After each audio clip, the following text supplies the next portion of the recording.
Ricardo Pelito Escobar nació en un hospital público en la ciudad de Posadas el 19 de septiembre de 1959.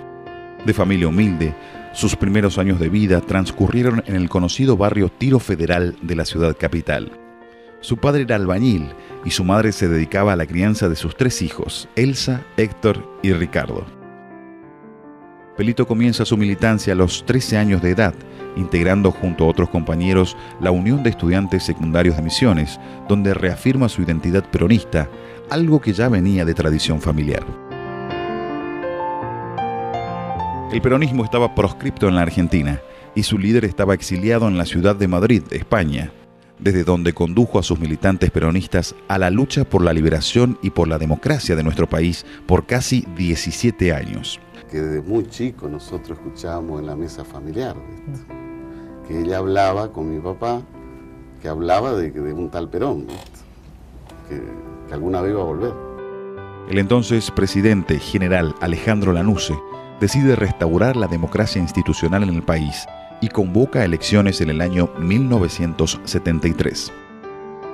Desde España, Perón designa a Héctor Cámpora al frente de la candidatura presidencial, quien tras el triunfo en las elecciones levanta la proscripción y permite el regreso de Perón a la Argentina el 20 de junio de ese mismo año. Cámpora renuncia y convoca elecciones para octubre del 73. La fórmula Juan Domingo Perón e Isabel Martínez de Perón se adjudica la victoria en elecciones democráticas. Para ese entonces, el general estaba en vísperas de sus últimos días y con un tono sentido de despedida pronuncia su último discurso en Plaza de Mayo, antes de que lo sorprenda la muerte, el 1 de julio del año 1974. En nuestros tiempos se cumplirán inexorablemente las palabras de Cristo y serán bienaventurados los que tengan sed de justicia, porque ellos serán saciados. La justicia y la libertad no se regalan, se conquistan, se defienden y muchas veces hay que morir por ellos.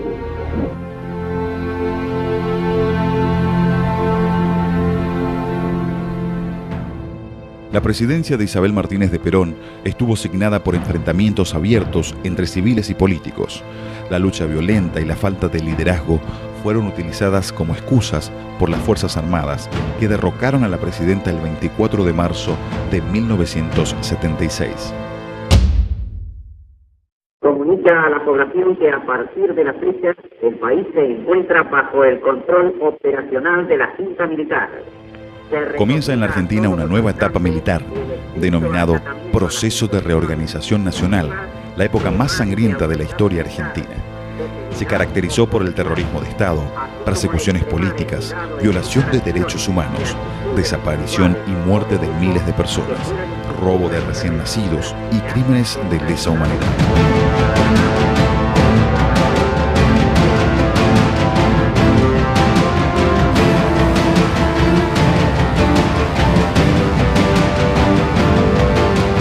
El mando directo del país quedaría en manos de un presidente, con facultades ejecutivas, legislativas y judiciales. Disolvieron el Congreso Nacional, derrocaron a las autoridades provinciales y destituyeron a los miembros de la Corte Suprema de Justicia. Se prohíbe la huelga, intervienen militarmente los sindicatos y se decretó el congelamiento de salarios. El nuevo plan económico quedó a cargo de José Martínez de Hoz, quien implementó la apertura hacia los capitales extranjeros en el país, incentivando la importación masiva y desvalorizando la industria nacional. Todo había cambiado. Pelito Escobar había heredado los dogmas del peronismo. Junto a sus compañeros se encontraban en plena lucha por la justicia social y en resistencia al régimen dictatorial. Bueno, yo a Pelito lo conozco del año 73, él era muy joven, y empezamos a militar juntos en la Unión de Estudiantes Secundarios. Teníamos un local en Villa Locé con Pelo, con el Gato, y después se sumó él también, y empezamos a caminar juntos a la provincia. Inclusive hemos viajado por el interior y lo hacíamos a dedo, fuimos comprometiéndonos cada vez más. Momentos difíciles donde de pronto vos, que tenías una vida cargada de sueños, de militancia, de compromiso, no tenía un lugar donde dormir porque te buscaban hasta debajo de la cama, digamos, ¿viste? Cuando él estaba por salir de casa, vino y me dijo, me palmeó y me dijo, mamá, Yo estoy por irme, no sé hasta dónde puedo llegar, pero ¿sabe qué, mamá? Yo doy mi vida por mi idea y por luchar por las personas, por nuestro barrio que son pobres. Cuando nos van a secuestrar a nosotros en nuestra casa, a mi hermana y a mí, nosotros ya no estábamos. Y como no estábamos, le llevan a mi papá. Y ella le dice, si hay que canjear nuestra vida por nuestros hijos,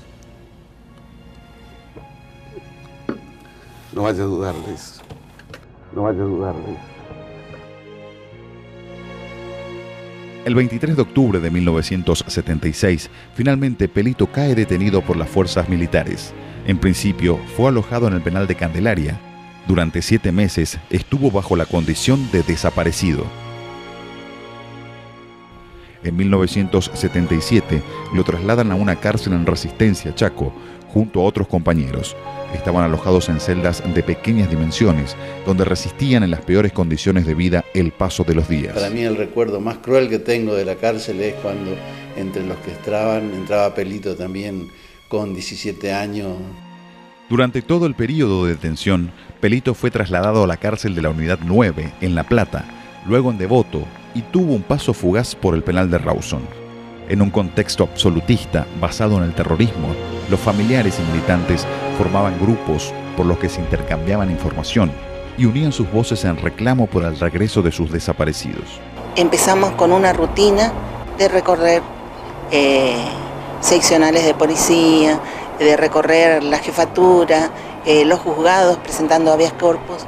Y después, cuando en diciembre del 76 los legalizan y ya no estuvieron clandestinos, conformamos la comisión de familiares pidiendo por 2 ejes que teníamos en la lucha entonces, que era la libertad de todos los presos políticos y la aparición con vida de los detenidos desaparecidos. No había lugar para reunirnos, el momento que decidíamos las cosas era el colectivo. Llevaban cada vez más lejos a los presos justamente para romper el vínculo con los familiares, teniendo en cuenta que la anteúltima cárcel que estuvieron fue en Rawson. Y Germania es todo. Cuando lo apretaban los militares, ella no se quedaba muy callada, digamos, ¿viste? Lo apretaban, ¿viste? Que tus hijos son terroristas. Y él le decía que no, mis hijos son peronistas. Mis hijos son peronistas. Para continuar caminando al sol por estos desiertos, para recalcar que estoy vivo en medio de tantos muertos, para decidir, para continuar, para recalcar y considerar. ¿Te imaginas después de 6 años de estar preso, un poco más, nosotros nos trepamos a esas rejas en Villa Devoto? Yo estaba en el piso 3 y desde allí mirábamos la calle y nosotros los veíamos venir a la gente gritando, ¿viste? Había cientos de personas y entre ellos estaba Germania también. Estaba Germania, Amelia y un grupo de familiares de acá. Fue un momento inolvidable, ¿viste? Fue en esos momentos que perdurará toda la vida, ¿viste? Porque eso nos dio la fuerza para seguir y por otro lado sentir que no estábamos derrotados. Entrando a la década de los años 80, el régimen militar comienza a debilitarse. Una posible recuperación de la popularidad podría haber sido la victoria sobre Inglaterra en el conflicto bélico de las Islas Malvinas en el año 1982. Pero la derrota argentina precipitó la caída de la junta militar que gobernaba el país. ¿Quién dijo que todo está perdido? Yo vengo a ofrecer mi corazón. No vamos a fracasar. Y la única forma de no fracasar es si logramos concretar una democracia con poder en la Argentina. Y el poder a la democracia se la da el pueblo. Y el pueblo unido, sin distinciones. Raúl Alfonsín asume la presidencia el 10 de diciembre de 1983. Se lo reconoce por la convicción de consolidar la democracia en la sociedad argentina. Quiero utilizar una frase que no me pertenece, porque pertenece ya a todo el pueblo argentino. Señores jueces, nunca más. Pelito recupera su libertad el 18 de diciembre de 1983. Estaba tomando tereré y ahí le vi a Panchito que venía. Y ahí te traigo una sorpresa, mi hija. Y ahí del otro lado, con el auto, llegaron mis hijos en libertad. Ahí sí lloré. Le agarré a mi hijo, lloré. No podía atajarme más. Ahí sí lloré. Pero cuando ellos estaban presos no lloré. Tomé esa fuerza de madre y seguí luchando.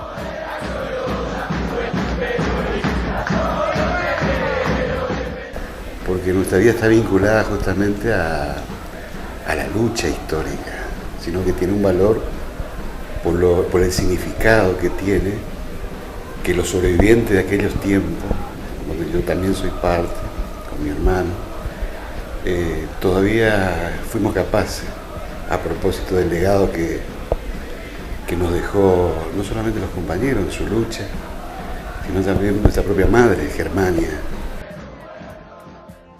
Ya en libertad, Pelito se reintegró a la militancia política con actividades en Capital Federal, en donde concluyó junto a otros compañeros en el movimiento Intransigencia y Movilización Peronista. Siempre compartió espacios donde se criticaba la política neoliberal del entonces presidente Carlos Menem. 10 años más tarde, regresó a su provincia natal y formó parte del equipo político del entonces intendente de Posadas, Carlos Rovira. Vengo a proponerles un sueño. Quiero una Argentina unida, quiero una Argentina normal, quiero que seamos un país serio, pero además quiero un país más justo.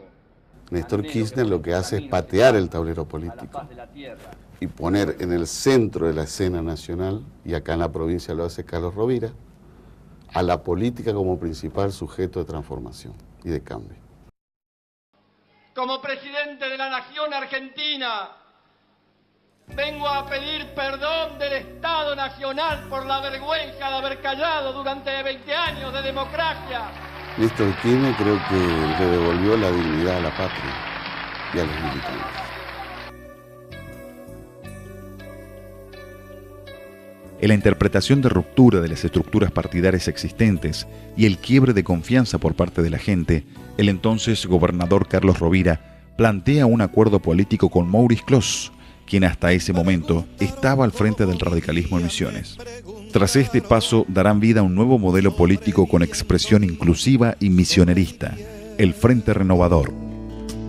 Tengo un poema escrito más de 1000 veces. Desde el momento de su creación, Pelito Escobar se convirtió en uno de los principales constructores de la renovación y como dirigente político ha logrado comprometer en su camino de lucha a las personas de su entorno.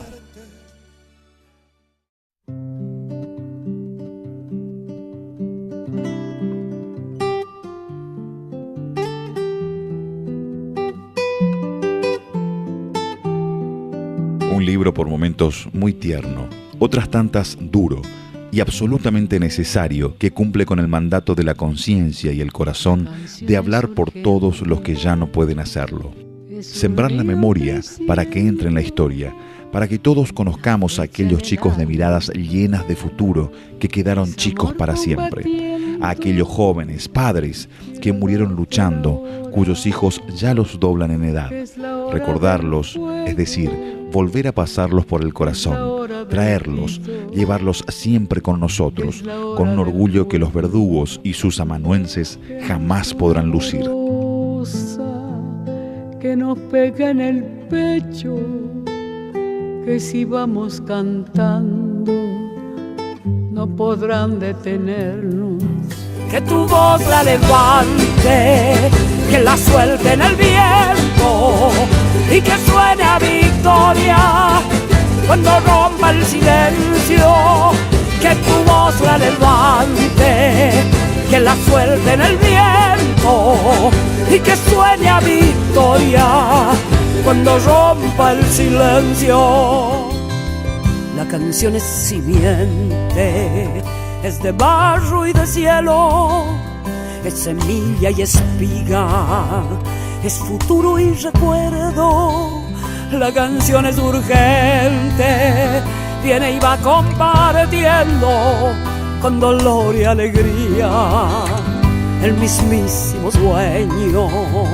Quiero darte la hora con las ganas que tengo, en el nombre de todos los que no se rindieron. Que tu voz la levante, que la suelte en el viento y que suene a victoria cuando rompa el silencio. Que tu voz la levante, que la suelte en el viento y que suene a victoria cuando rompa el silencio. Que tu voz la levante, que la suelte en el viento y que suene a victoria cuando rompa el silencio. Que tu voz la levante, que la suelte en el viento y que suene a victoria cuando rompa el silencio. Y que suene a victoria cuando rompa el silencio.